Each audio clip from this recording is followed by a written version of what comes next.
তো বন্ধুরা, তোমরা যারা ২০২৫ সালের মাধ্যমিকের পরীক্ষার্থীরা আছো, আজকের এই ক্লাসটি তোমাদের জন্য খুবই গুরুত্বপূর্ণ হতে চলেছে। আজকের এই ক্লাসে আমি তোমাদের অর্থাৎ মাধ্যমিক ২০২৫ সালের ফাইনাল পরীক্ষার জন্য তোমাদের বাংলার পথের দাবি গল্প থেকে ১৫ টা সবথেকে বেশি গুরুত্বপূর্ণ এমসিকিউ প্রশ্ন আলোচনা করব। শুধুমাত্র আলোচনাই করব না, এই এমসিকিউ প্রশ্ন আলোচনার মাধ্যমে সম্পূর্ণ গল্প থেকে কি ধরনের প্রশ্ন আসতে পারে এমসিকিউ প্রশ্ন সমস্তটাই কিন্তু আলোচনা করে দেব। তোমরা হয়তো ভাবতে পারো যে ১৫ টা মাত্র এমসিকিউ পড়লে সমস্ত এমসিকিউ পেরে যাবো এই গল্প থেকে। আমি আলোচনাটা যেভাবে করছি সেভাবে আলোচনাটা দেখো, একবার ক্লাসটা দেখো, তাহলে বুঝতে পারবে। শুধুমাত্র কিন্তু ১৫ টা এমসিকিউ প্রশ্ন উত্তরই বলব না। তার সাথে, সাথে যখন উত্তরটা বলবো, ওই উত্তরের সম্পর্কিত বা ওই প্রশ্ন সম্পর্কিত আরো যেই ধরনের এমসিকিউ প্রশ্ন তোমাদের পরীক্ষায় হতে পারে বা হওয়ার সম্ভাবনা রয়েছে, সমস্ত যে প্রশ্নগুলো কিন্তু একেবারে আলোচনা করব। ১৫ খানা প্রশ্ন সবচেয়ে বেশি গুরুত্বপূর্ণ এবং তার সম্পর্কিত প্রশ্নগুলো কিন্তু একের সাথে আলোচনা করে দেব। এভাবে পড়তে তোমাদের বেশি ভালোও লাগবে এবং তোমরা কিন্তু বোর হবে না। অনেকে দেখি এমসিকিউ প্রশ্ন আলোচনা করে YouTube এ যে ৫০-৬০ খানা প্রশ্ন একেবারে ফরফর করে বলে যায়। সেক্ষেত্রে তোমরা কিন্তু, আমি জানি, পুরো ভিডিওটা দেখো না। তোমরা জাস্ট দেখে নাও কি যাচ্ছে বা পিডিএফটা কোথায় দিচ্ছে সেটা নিয়ে তোমরা নিজের মতন পড়ো। সেখানে কিন্তু পরপর এভাবে পড়লেও কিন্তু তোমাদের সমস্যা হবে। তোমাদের কিন্তু পরে গুলিয়ে ফেলবে। তো এমসিকিউর ক্ষেত্রে ১ম এ আমি যেটা বলব, তোমরা এই ক্লাসটা দেখার আগে একবার এই গল্পটা টেক্সট বই থেকে পড়ে নাও। তারপরে এই ক্লাসটা সম্পূর্ণ করো। দেখবে তোমরা সমস্ত প্রশ্নই দিক না কেন এই গল্প থেকে সমস্ত প্রশ্নই তোমরা পারবে। ক্লিয়ার? তো শুরু করছি। আর এর পিডিএফ তোমরা কি করে পাবে সেটাও কিন্তু ভিডিওতে জানাবো, তো অবশ্যই সম্পূর্ণ দেখো। তো শুরু করছি, দেখো। তো ১ম প্রশ্ন দেখো, ১ নম্বর, তেলের খনির কারখানার মিস্ত্রিরা চাকরির উদ্দেশ্যে কোথায় গিয়েছিল? আমি কিন্তু প্রশ্নগুলো তোমাদের মক টেস্ট আকারে রেখেছি, অর্থাৎ অপশনগুলো দিয়েছি। তোমরা যদি উত্তর জেনে থাকো তাহলে অবশ্যই ১ম এ কমেন্ট করো ভিডিওটা পজ করে। না হলে তো আমি উত্তর বলেই দেব। অপশন নাম্বার ক কলকাতা, অপশন নাম্বার খ দিল্লি, অপশন নাম্বার গ রেঙ্গুন, অপশন নাম্বার ঘ বোম্বে। তো এটা সঠিক উত্তর কি হবে? এটা সঠিক উত্তর হয়ে যাবে কিন্তু অপশন নাম্বার গ রেঙ্গুন। এর সাথে কিন্তু আরেকটা তোমরা দেখে রাখবে যে হল ঘরে মোটঘাট নিয়ে ৬ জন বসেছিল। কিন্তু দিতে পারে যে কজন বসেছিল, উত্তর হবে ৬ জন। তোমরা যদি টেক্সট বইটা ভালো করে পড়েও রাখো, তাহলে গল্পটা যদি বুঝে থাকো, তাহলে কিন্তু এইসব প্রশ্ন তোমাদের কাছে কোনো রকম ব্যাপারই না। তারপরে দেখো ২ নম্বর, পলিটিক্যাল সাসপেক্টের নাম কি ছিল? অপশন নাম্বার ক সব্যসাচী মল্লিক, অপশন নাম্বার খ সব্যসাচী রায়, অপশন নাম্বার গ অপূর্ব রায়, অপশন নাম্বার ঘ নিমাইবাবু। এটা কিন্তু খুব একটা সহজ প্রশ্ন। যারা গল্পটা একটু হলেও পড়ে রেখেছে তারা কিন্তু অনায়াসে পারবে। সঠিক উত্তর হবে অপশন নাম্বার ক সব্যসাচী মল্লিক। এছাড়া সব্যসাচী মল্লিক সম্বন্ধে কিছু প্রশ্ন দিতে পারে, সেগুলো জেনে নিই। সব্যসাচী সন্দেহে আটক করা ব্যক্তির বয়স ৩০-৩২ এর অধিক নয়। সব্যসাচী নিজের নাম গিরিশ মহাপাত্র বলেছিলেন। এ দুটো কিন্তু ঘুরিয়ে ফিরিয়ে তোমাদের প্রশ্ন দিতে পারে। সেক্ষেত্রে কিন্তু এগুলোও জানা তোমাদের জরুরি। দেখলে দুটো মাত্র প্রশ্ন আমি আলোচনা করলাম। দুটো প্রশ্ন শুধুমাত্র ইম্পর্টেন্ট গুলো আলোচনা, তার সাথে, সাথে আরো কিন্তু আমরা ৩ টে, অর্থাৎ টোটাল ৫ টা প্রশ্ন একই সাথে আলোচনা করে দিলাম। এভাবেই কিন্তু পড়তে হবে। ক্লিয়ার? পরবর্তী প্রশ্ন ৩ নম্বর, গিরিশ মহাপাত্র তার ট্যাগ থেকে বার করেছিল কি? অপশন নাম্বার ক ৫ টাকার একটি নোট, অপশন নাম্বার খ একটি ১ টাকা এবং গন্ডা ৬ পয়সা, অপশন নাম্বার গ গন্ডা ৬ পয়সা এবং অপশন নাম্বার ঘ ২ টাকার নোট। সঠিক উত্তর কি হবে? সঠিক উত্তর হয়ে যাবে কিন্তু অপশন নাম্বার খ ১ টাকা এবং গন্ডা ৬ পয়সা। একই সাথে কিন্তু আরো কি দেখবে, যেটা আমি বললাম, সব্যসাচী সন্দেহে আটক করা ব্যক্তির বয়স ৩০-৩২ এর অধিক নয়।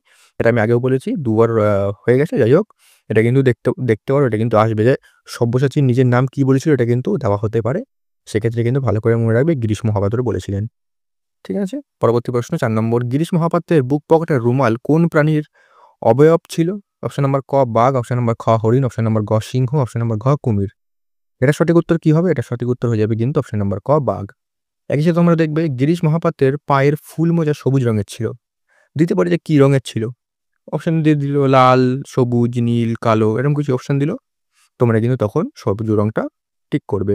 আর এখানে কিন্তু এই প্রশ্নগুলো যে বলছি যে সবুজ রঙের ছিল বা বাঘ ছিল, এগুলো কিন্তু টেক্সট বই পড়লে কোনো ব্যাপারই না। তোমরা দেখার সঙ্গে, সঙ্গে উত্তর করে দিতে পারবে। ক্লিয়ার? পরবর্তী প্রশ্ন দেখো ৫ নম্বর, বুড়ো মানুষের কথাটা শোনো। বুড়ো মানুষটা কে? অপশন ক গিরিশ মহাপাত্র, অপশন খ নিমাইবাবু, অপশন নাম্বার গ অপূর্ব, অপশন নাম্বার ঘ জগদীশ বসু। এখানে উত্তরটা প্রথমেই পড়ে গেছে। যাই হোক, অপশন নাম্বার খ নিমাইবাবু হবে উত্তর। আ এখানে কিন্তু আরো জিনিস দেখে রাখবে, যেমন এই লাইন থেকে প্রশ্ন দিতে পারে। যেমন তুমি এখন যেতে পারো মহাপাত্র। এটা কে বলেছেন? নিমাইবাবু। দয়ার সাগর পরকে সেজে দিই নিজে খাইনি। এটা কে? জগদীশবাবু। এই যে লাইন তুলে, তুলে এই প্রশ্নগুলো কিন্তু দেওয়া হয়। তো লাইনগুলো কিন্তু ভালো করে মনে রাখবে যে কোন লাইনটা কে বলেছিল বা কাকে বলা হয়েছিল। এইখান থেকে কিন্তু বেশি ধরনের প্রশ্ন দেওয়া হয় বাংলায়। ক্লিয়ার? তো লাইনগুলো মনে রাখবে যে কে বলেছিল বা এই কথাটা কে বলেছিল। ইম্পোর্টেন্ট লাইনগুলো কিন্তু যখন টেক্সট বইটা পড়বে সেটা কিন্তু দাগিয়ে রাখবে। পরবর্তী প্রশ্ন দেখো ৬ নম্বর, যার গন্ধে থানাশুদ্ধ লোকের মাথা ধরেছিল। অপশন নাম্বার ক উগ্র পারফিউমের গন্ধ, অপশন নাম্বার খ আষ্টে গন্ধ, অপশন নাম্বার গ লেবু তেলের গন্ধ, অপশন নাম্বার ক নারকেল তেলের গন্ধ। সঠিক উত্তর কি হবে? সঠিক উত্তর হয়ে যাবে কিন্তু অপশন নাম্বার গ লেবু তেলের গন্ধ। পরবর্তী প্রশ্ন, সব্যসাচী মল্লিক পেশায় ছিলেন। অপশন ক পুলিশ, অপশন খ কেরানি, অপশন গ ডাক্তার, অপশন গ শিক্ষক। এটা সঠিক উত্তর কি হবে? এটা সঠিক উত্তর হয়ে যাবে কিন্তু অপশন নাম্বার গ ডাক্তার। এবং রামদাস পেশায় কি ছিলেন? অ্যাকাউন্টেন্ট। এরাও কিন্তু দিতে পারে। কারণ যারা প্রশ্ন তৈরি করেন তারা জানেন যে এই যে প্রশ্নটা দিলে যে সব্যসাচী মল্লিক পেশায় কি ছিলেন? এটা ডাক্তার। এটা কিন্তু যারা টেক্সট বই পড়েছে তারা অনায়াসে পারবে। রামদাসটা কিন্তু অনেকে হয়তো মনে রাখে না যে রামদাসটা কেন পরীক্ষায় দেওয়া হবে। এটাও কিন্তু দিতে পারে। এমসিকিউর ক্ষেত্রে কিন্তু কোনো রকম বলা যায় না কোনটা দেবে, কোনটা দেবে না। যাই হোক, পরবর্তী প্রশ্ন ৮ নম্বর। তেওয়ারি বর্মা নাচ দেখতে গিয়েছিল কোথায়? অপশন নাম্বার ক ভামু, অপশন নাম্বার খ ফয়া, অপশন নাম্বার গ এনাঞ্জং, অপশন নাম্বার ঘ মিথিলা। সঠিক উত্তর কি হবে? সঠিক উত্তর হয়ে যাবে কিন্তু অপশন নাম্বার খ ফয়া। পরবর্তী প্রশ্ন ৯ নম্বর, অপূর্বর পিতার বন্ধু হলেন কে? অপশন নাম্বার ক গিরিশ মহাপাত্র, অপশন নাম্বার খ রামদাস, অপশন নাম্বার গ জগদীশবাবু, অপশন নাম্বার খ নিমাইবাবু। সঠিক উত্তর কি হবে? সঠিক উত্তর হয়ে যাবে কিন্তু অপশন নাম্বার ঘ নিমাইবাবু। একসাথে একটা লাইন থেকে প্রশ্ন দিতে পারে, বাবাই একদিন এর চাকরি করে দিয়েছিলেন। এর বলতে কে? নিমাইবাবুকে। এটাও কিন্তু গুরুত্বপূর্ণ একটা লাইন। এখান থেকে কিন্তু বড় প্রশ্নও দেয়। ক্লিয়ার? পরবর্তী প্রশ্ন ১০ নম্বর, আপনাকেই হয়তো আরেকদিন তার প্রায়শ্চিত্ত করতে হবে। কাকে?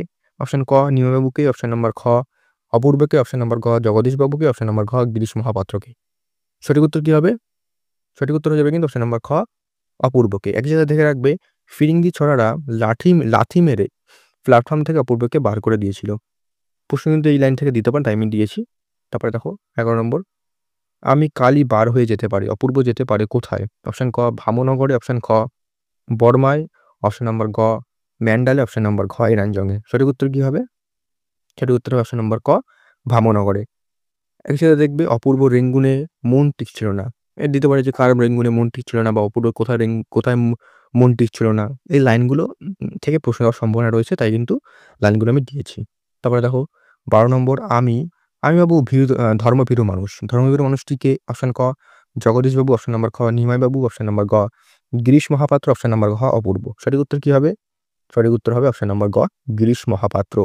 পরবর্তী প্রশ্ন, অপূর্ব ট্রেনে যে পাত্রে তার আহার সম্পন্ন করেছিল। অপশন নাম্বার ক মাটির, অপশন খ লোহার, অপশন গ পিতলের, অপশন নাম্বার ঘ টিনের। সঠিক উত্তর কি হবে? সঠিক উত্তর হবে কিন্তু পিতল। একই সাথে দেখবে অপূর্বকে ট্রেনের কামরায় পুলিশ ৩ বার ঘুম ভেঙিয়েছিল। মানে কবার ঘুম ভাঙিয়ে দিয়েছিল? ৩ বার। উত্তর হবে ট্রেনে অপূর্বর শয্যা প্রস্তুত করে দিয়েছিল ব্রাহ্মণ আরদালি। এটা কিন্তু ইম্পর্টেন্ট একটা প্রশ্ন। কে অপূর্ব শয্যা প্রস্তুত করে দিয়েছিল? উত্তর হবে ব্রাহ্মণ আরদালি। এটা কিন্তু একটা ইম্পর্টেন্ট প্রশ্ন। ১৪ নম্বর, গিরিশ মহাপাত্রের সাথে অপূর্ব পুনরায় কোথায় দেখা হয়েছিল? অপশন ক পুলিশ স্টেশনে, অপশন নাম্বার খ রেল স্টেশনে, অপশন গ বিমানবন্দর, অপশন নাম্বার খ জাহাজ ঘাটায়। সঠিক উত্তর কি হবে? সঠিক উত্তর হবে কিন্তু অপশন নাম্বার খ রেল স্টেশনে। একই সাথে দেখবে অপূর্ব প্রথম শ্রেণীর যাত্রী ছিল। দিতে পারে যে অপূর্ব কোন শ্রেণীর যাত্রী ছিল? উত্তর হবে প্রথম শ্রেণীর যাত্রী ছিল। তো এই ছিল তোমাদের পথের দাবি থেকে ১৪টা মোট আমি প্রশ্ন দিয়েছি। ১৪টা ইম্পর্টেন্ট গুরুত্বপূর্ণ প্রশ্ন। তার সম্পর্কিত কিছু প্রশ্ন আলোচনা করে দিলাম তার মাঝখানে। আর তোমাদের একটাই যে টিপস থাকবে, যেটা এমসিকিউর ক্ষেত্রে তোমরা টেক্সট বইটা ভালো করে প্রথমে পড়ে নাও, তারপরে এই ক্লাসটা করো। আর যেই লাইনগুলো বললাম আমি, যে এই লাইনটা কে বলেছে বা ওই লাইনটা কার জন্য বলা হয়েছে, ঠিক আছে? ওগুলো বইতে ভালো করে পেন দিয়ে বা পেন্সিলে দাগিয়ে নাও, আর সেগুলো কিন্তু বারবার করে রিভাইজ করো। আর কিছু গুরুত্বপূর্ণ যেমন শর্ট যে প্রশ্নগুলো, শর্ট প্রশ্ন বলতে তোমার যেমন এর মোজার রং কী ছিল বা কোন অবয়ব আঁকা ছিল, সেইগুলোও কিন্তু পরীক্ষায় দেওয়া হয়। সেক্ষেত্রে তোমরা ওগুলো দাগিয়ে রাখবে। আর মেইন হচ্ছে তোমরা যে গুরুত্বপূর্ণ লাইনগুলো আছে, যে কে বলেছিল, কাকে বলেছিল, যেটা বারবার বলছি আমি, সেটা কিন্তু করে রাখবে। আর এর পিডিএফ কোথায় পাবে? পিডিএফের জন্য তোমরা স্ক্রিনে একটা তোমরা হোয়াটসঅ্যাপ নাম্বার দেখতে পাচ্ছ নিচের দিকে। সেই হোয়াটসঅ্যাপ নাম্বারে মেসেজ করলে তোমরা কিন্তু এই পিডিএফটা পেয়ে যাবে। কোনো রকম টাকা পয়সার কোনো ব্যাপার নেই। সম্পূর্ণ ফ্রিতে পেয়ে যাবে। আর তোমাদের অলরেডি কিন্তু আমি অন্যান্য ক্লাস করিয়েছি এই এমসিকিউর, যেমন তোমাদের জ্ঞানচক্ষু গল্প থেকে গুরুত্বপূর্ণ প্রশ্ন আলোচনা করেছি। তারপরে তোমাদের অসুখী একজন কবিতা থেকে আলোচনা করেছি। তো আরও কিন্তু বাংলা সমস্ত গল্প কবিতা থেকে এভাবে তোমাদের ক্লাস করিয়ে দেবো। আর অন্যান্য সাবজেক্টেরও কিন্তু ক্লাস চলে এসছে, সেগুলো কিন্তু দেখে আসো। তার লিঙ্ক ডেসক্রিপশনে রয়েছে। আর মাধ্যমিক ২০২৫ ফাইনালের জন্য গুরুত্বপূর্ণ ভিডিও কিন্তু পরবর্তীতেও এভাবেই আসতে থাকবে। তো অবশ্যই চ্যানেলের সাথে জুড়ে থাকো এবং চ্যানেলটিকে ফলো করো। দেখা হচ্ছে পরবর্তী ভিডিওতে নতুন কোনো আপডেট ও সাজেশন।